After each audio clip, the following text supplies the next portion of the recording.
Il y a des idiots, c'est des idiots utiles à une idéologie, malheureusement qui n'ont pas leur place à l'université, mais hélas qui viennent agresser l'université. Ce que je peux déplorer parmi nos étudiants, c'est qu'au lieu que l'université éclaire la cité, elle est obscurcie par la cité. Nous voudrions vraiment demander secours, c'est la énième fois que nous le demandons, que l'autorité politico-administrative nous sécurise. Nous ne pouvons pas fonctionner dans ces conditions. À la limite, c'est cette rébellion qui met un tout petit peu en cause l'autorité de l'État. Il y a lieu de se poser la question de savoir s'il y a réellement une autorité dans la ville. 15 étudiants de l'ISTA, parmi lesquels le meneur de troupes, M. Lumumba, ont été arrêtés. Le procès en flagrance de ces 15 étudiants est prévu ce mercredi. Retour à Kinshasa pour parler des questions essentiellement politiques. Face à face ce mardi entre le bureau du Sénat et celui de l'Assemblée nationale, les deux bureaux ont harmonisé les matières inscrites dans le calendrier de la session de mars et se sont convenus sur la mise en place d'un comité de suivi budgétaire. Reportage Blaise Mouangui, Alain Bouma. Léon Kengwa-Dondo reçoit son collègue de l'Assemblée nationale et ses collaborateurs. Cela n'arrive pas tous les jours. Et ce mardi, les bureaux des deux chambres du Parlement ont tenu à manifester leur volonté d'harmoniser le calendrier de la session de mars. Nous avons harmonisé les nouvelles matières puisque nous avons reçu 13 nouvelles matières en provenance du gouvernement et quelques propositions de loi venant des sénateurs et des députés.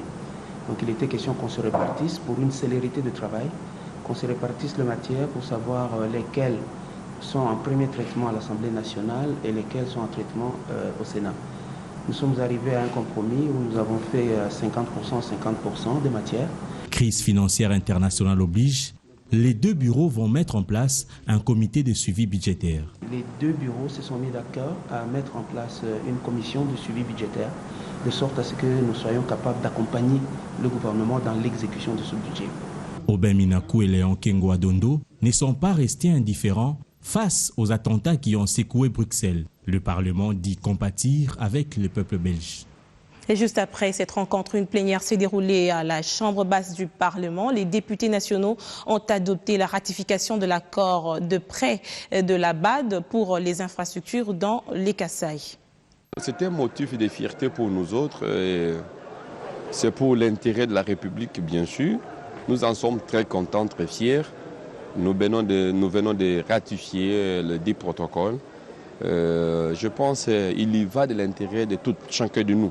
Parce qu'il y a des millions et des milliers de dollars que nous allons bénéficier. Ça va nous aider pour la construction de nos routes, de ponts, d'écoles, d'hôpitaux. Donc nous ne pouvons qu'être contents en tant que parlementaires congolais, en tant que ressortissants de la province du Kasaï. Satisfaction du député national Évariste Vetchi après la ratification à l'Assemblée nationale de l'accord de financement de la BAD pour les infrastructures dans le Kasaï. La tenue de cette plénière en mode d'urgence a été voulue par le président de l'Assemblée nationale lors de l'adoption du calendrier de cette session. Il n'est resté que 5 jours pour la ratification de ce protocole d'accord. Ce projet de la BAD allait tomber caduc et la République allait perdre beaucoup d'argent. Madame Miette Smet, ministre d'État belge et présidente de l'AOEPA, est à Kinshasa depuis lundi. Elle sera reçue mercredi par le président de la Chambre basse du Parlement. Autre chose, l'or bleu est-elle accessible à tout Kinshasa? Le constat renseigne que dans plusieurs pays du monde, l'accès à l'eau demeure tant environnementaux, économiques qu'infrastructures, des facteurs qui s'opposent par rapport à cette accessibilité et ne favorisent pas l'accès à l'eau. Mardi 22 mars, la planète commémore la journée mondiale de l'eau, occasion pour réfléchir sur la situation de cette accessibilité sous le thème l'eau potable et la gestion rationnelle des ressources. Tout un chapelet autour des problèmes liés à l'eau. On compte plus de 1000 enfants qui meurent chaque jour dans le monde des suites de maladies liées à l'eau et à l'hygiène, pourtant faciles à éviter. Les inondations représentent, elles, 70% des décès liés à des catastrophes naturelles. L'accès à l'eau n'est donc toujours pas lié à la pénurie. Par exemple, en République démocratique du Congo, il pleut beaucoup, mais les gens n'ont toujours pas accès à l'eau potable. C'est donc un problème d'infrastructure et de services de désert qui se pose. Dans les pays ou les villes où la population n'a pas accès à un service d'eau, Les gens payent parfois 5 à 10 fois plus cher à des revendeurs qu'à de certains quartiers de Kinshasa. Outre le stress hydrique, il faudra aller chercher également l'eau potable encore plus loin, ce qui engendre des coûts importants pour l'atteindre et l'acheminer. Un autre problème vécu, et pas des moindres, c'est celui de la pollution de l'eau, très souvent liée à l'agriculture et à l'industrie, mais aussi aux ménages, notamment dans les grandes agglomérations.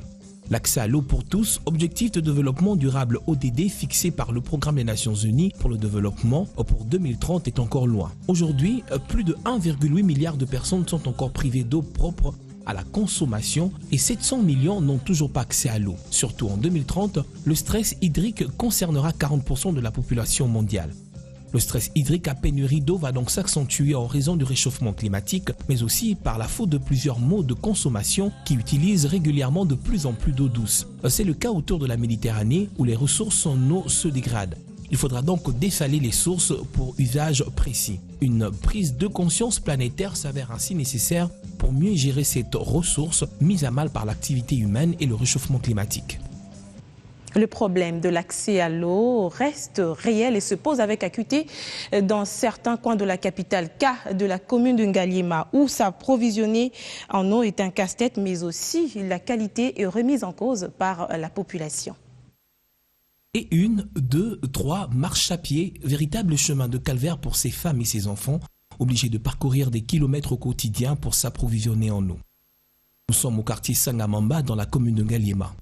Cette population manque d'eau depuis plusieurs années. La cause, la voici, des fuites d'eau de ces tuyaux de la Régie des eaux, accentuées par ces nombreuses têtes d'érosion.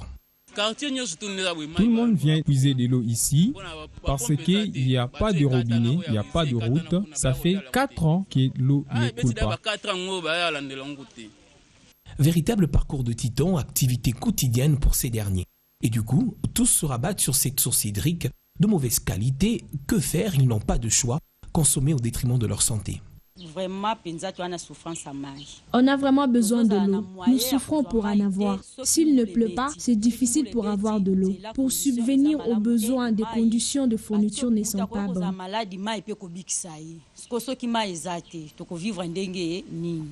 L'eau, c'est la vie. Il est très important de consommer de l'eau parce que ça traite et protège notre corps. Je suis tombée malade suite à la mauvaise qualité de l'eau que nous consommons. Nous les consommons parce que nous n'avons pas de choix. Une seule question que se posent ces habitants, à quand le rétablissement des tuyaux de la Régie des eaux?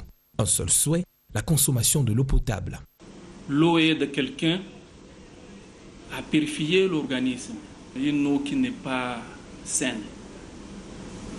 Là, directement, nous voyons que ce sont des maladies qui vont venir dans l'organisme. Puisque si vous voyez une maladie telle que le choléra, dans la plupart des cas, c'est une eau qui n'est pas saine, où l'on trouve les microbes de cette maladie-là. Donc l'eau qui n'est pas saine, c'est une eau qui n'est pas consommable. Espérons donc que cette situation, qui n'en est qu'une tirée dans le lot des quartiers de Kinshasa qui vivent la même situation, trouvera un écho favorable. Pas de panique, il n'y a pas de fièvre jaune en République démocratique du Congo, encore moins dans la province du Congo central. Pour éclairer la lanterne sur ce sujet, le ministre de la Santé publique, le docteur Félix Kabange-Numbi, a animé un point de presse à Kinshasa. Il est également revenu sur la situation actuelle de la République démocratique du Congo par rapport aux pays frontaliers, notamment l'Angola, où sévit cette pathologie depuis décembre 2015. On l'écoute au micro de Lindel Kinsangi. En République démocratique du Congo, à ce jour, dans la province du Congo central, nous avons eu une vingtaine de cas suspects et environ 28 prélèvements ont été faits sur ces patients. Et au niveau de l'INRB, 7 échantillons se sont avérés positifs. Il s'agit d'un cas à Kimpese, de 3 cas à Sonampangu, 2 cas à Matadi, et nous avons également un cas dans la périphérie de Matadi. Ça fait 7 cas positifs pour lesquels nous avons envoyé les résultats ou les échantillons à Dakar pour la confirmation. Y a-t-il épidémie en République démocratique du Congo? Je dis non. Alors qu'un seul cas de fièvre jaune peut signifier une épidémie. C'est comme dans le cas d'Ebola, parce que ce sont toutes des fièvres hémorragiques.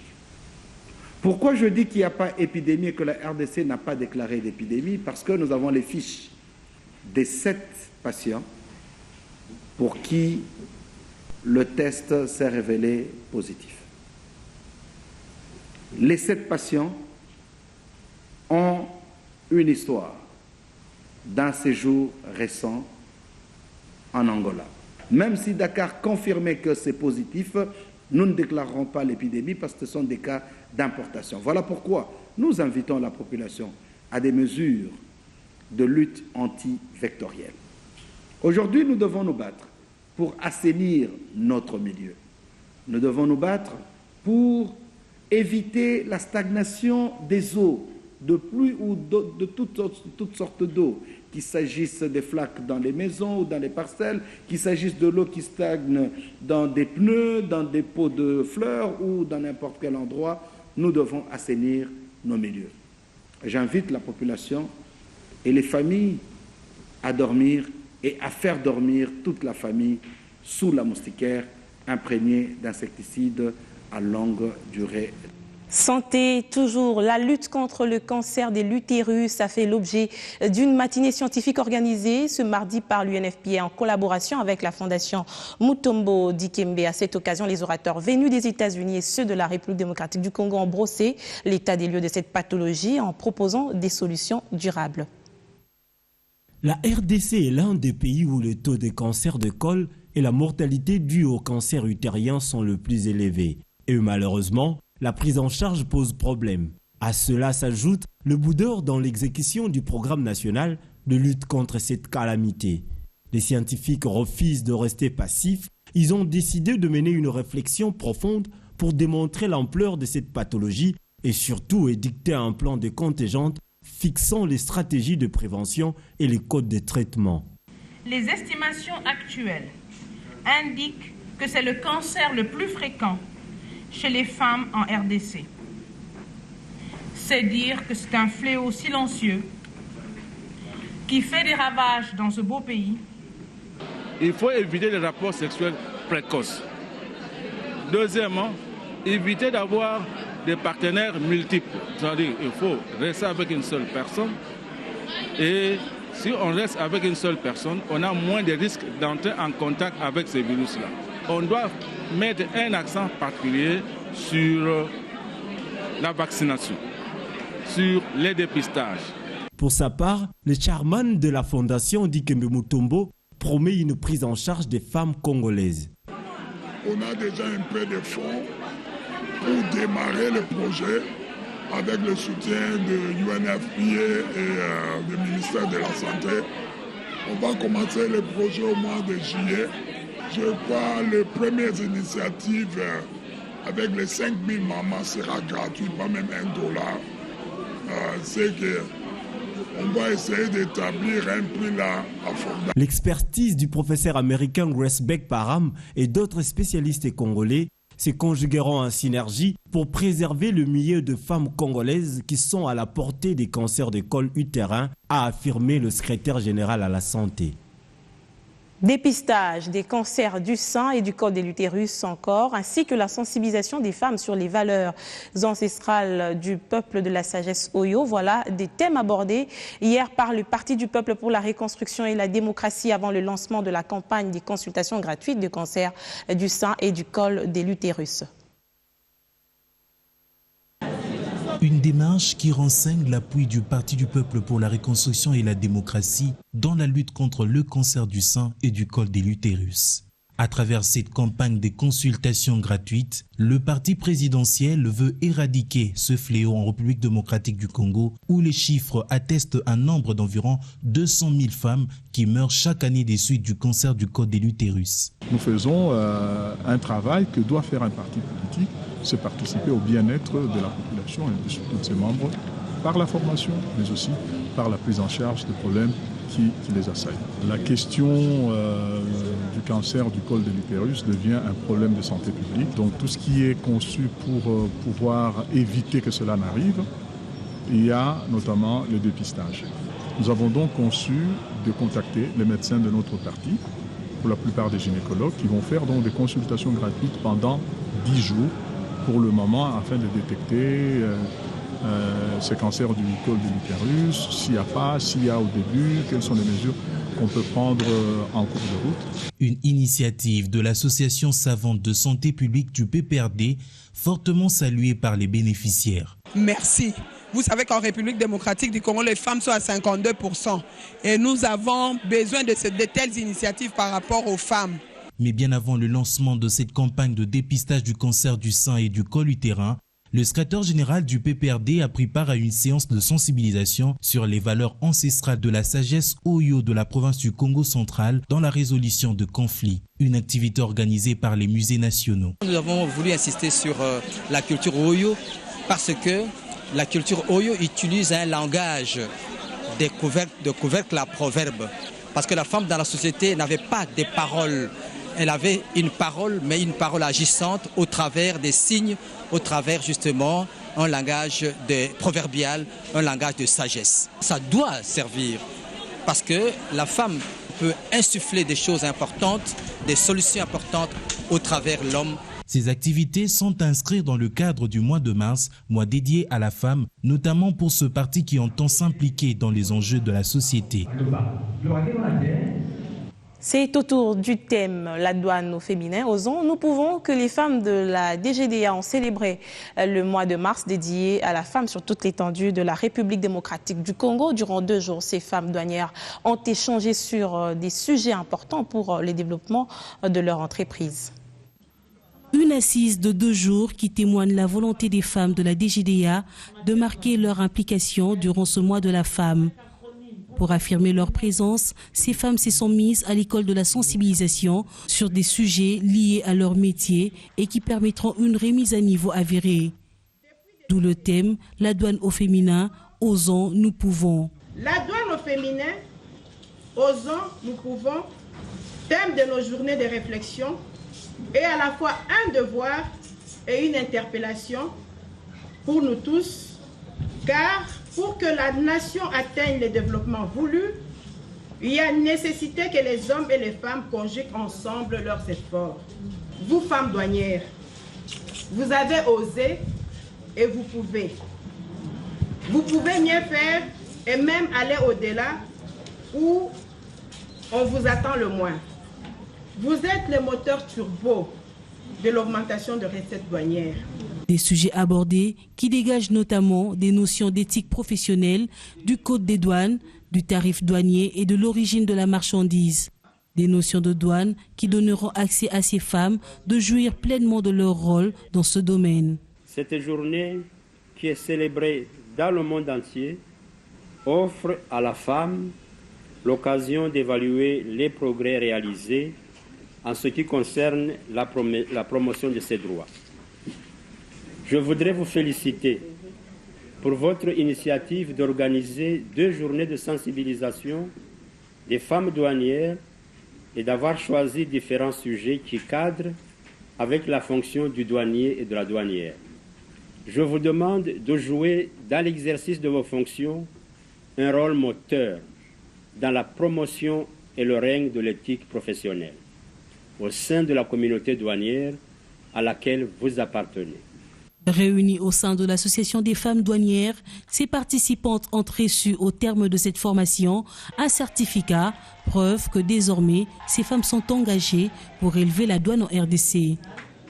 L'actualité internationale maintenant, d'abord avec cette note économique. Kwang Welin, ambassadeur de la Chine en Éthiopie, vient d'être nommé représentant permanent de la Chine auprès de la Commission économique pour l'Afrique. Il a déposé ce lundi sa lettre de créance au secrétaire exécutif de la Commission économique africaine, Carlos Lopez, qui a salué la formalisation de la coopération entre la Chine et la Commission économique africaine. Kwang Welin affirme que son pays compte sur la Commission afin de générer des nouvelles idées qui serviront à promouvoir le développement de l'Afrique. La CEAE est un grand groupe de réflexion dans les continents africains. Elle travaille de manière efficace avec les autres institutions panafricaines dans le but d'appuyer le programme de transformation de l'Afrique. Et puis, élection au Congo, au Brazzaville, Denis Sassou Nguesso est en tête du premier tour de la présidentielle avec 67% des voix. C'est dans les résultats provisoires et partiels de la Commission nationale électorale indépendante sur 72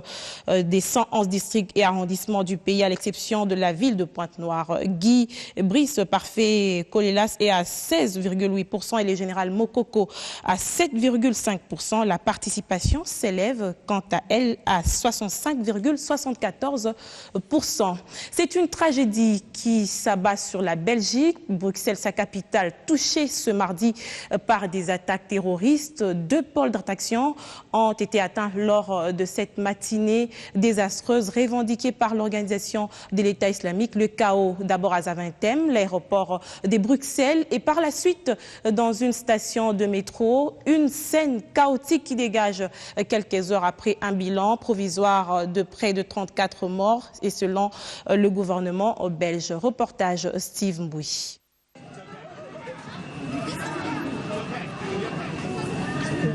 Scène de panique, tout le monde couché au sol. C'est une fumée noire qui s'élève dans l'aéroport de Zaventem. Panique totale, tout est sens dessus, sens dessous. À l'extérieur, c'est la débandade. Les 2 explosions entendues à l'aéroport ont fait jusqu'ici 14 morts, selon le bilan provisoire. La même scène de panique est observée une demi-heure plus tard au métro de Mandek, où une autre explosion se fait entendre. Le bilan provisoire fait état d'une dizaine de morts. Au total, on parle de 34 morts et d'une centaine de blessés. Sans trop de surprise, les attentats ont été revendiqués par l'État islamiste. Voilà qui vient ici confirmer la thèse qu'évoquaient déjà ce matin les autorités belges. Le procureur belge a fait savoir qu'un corps sans vie a été retrouvé à l'aéroport de Zaventem. Une arme a été retrouvée également près de ce corps non encore identifié. Les témoins sur place ont également affirmé qu'un homme a scandé quelques mots en arabe peu avant l'explosion. Une scène qui était inimaginable quelques heures avant, non loin de l'aéroport. C'était une toute autre ambiance habituelle où passants et artistes communiaient sans se douter de ce qui arriverait plus tard. Journée noire pour la Belgique. Les messages de condamnation fusent de partout. These are appalling and savage terrorist attacks, and I've just spoken to the Prime Minister of Belgium to give the thoughts and the prayers of the American people are with the people of Belgium, and we stand in solidarity with them in condemning these outrageous attacks against innocent people. Dès les attaques de Bruxelles connues, j'ai décidé de déployer 1600 policiers et gendarmes supplémentaires. La France et la Belgique sont liées